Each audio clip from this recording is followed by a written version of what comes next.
Ethiopia has a vibrant, resilient side that does its best to help itself despite the odds. Of course, this more positive, less dramatic side of Ethiopia doesn't tend to make news headlines, with one exception, and his name is Haile Gebrselassie. Haile Gebrselassie currently reigns supreme as the world's greatest distance runner.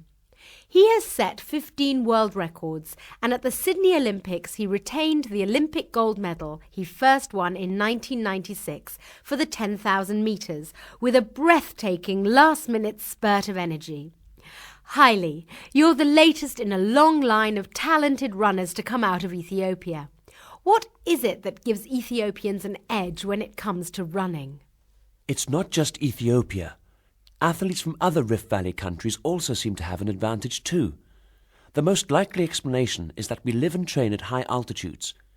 I've been told that having been born in the mountains means that our bodies have already compensated for the lack of oxygen by having bigger lungs and more red blood cells. More blood cells means more oxygen can get to the tissues. Our cells seem to work more efficiently too, as they make better use of oxygen and glucose is burned up faster. The overall result, I suppose, is a much improved circulation.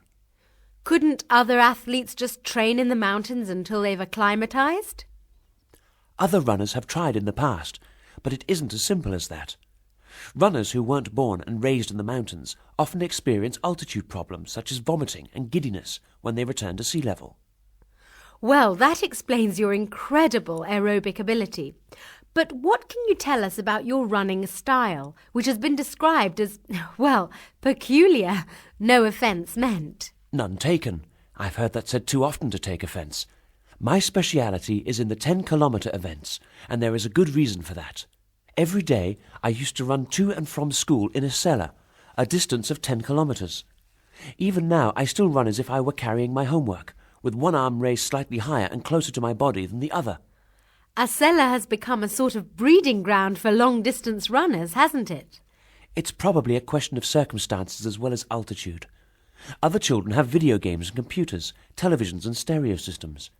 They have parents with 2 or 3 cars who will drive them to school, to the movies or to their friends' houses. Where I was born, we ran. We ran because we loved the sensation of running, which was fortunate as we also ran because we had no choice. Obviously it worked for you. Tell me about the Global Adidas Running Club in Addis Ababa. We set this up. My equipment sponsor and I wanted to plough some money back into the sport. We recruit between 70 and 80 young men and women who are regarded as the best athletes in Ethiopia. The best of these get a monthly allowance. Now there are runners everywhere in the hills. As I go for my morning run, I see 50 running along the road, when before there would be only a few. We bring the best here from my home region of Asella. It's much easier to coordinate the training here in Addis Ababa. We're also planning a training camp at a higher altitude in the hills above Addis. If you come from an Ethiopian highland region and prove to be the best in your school, then go on to beat all the others in your region, you're in for a shot at being the best in Ethiopia. And chances are, as the athletic records show, that would make you the best in the world. Thank you, Haile.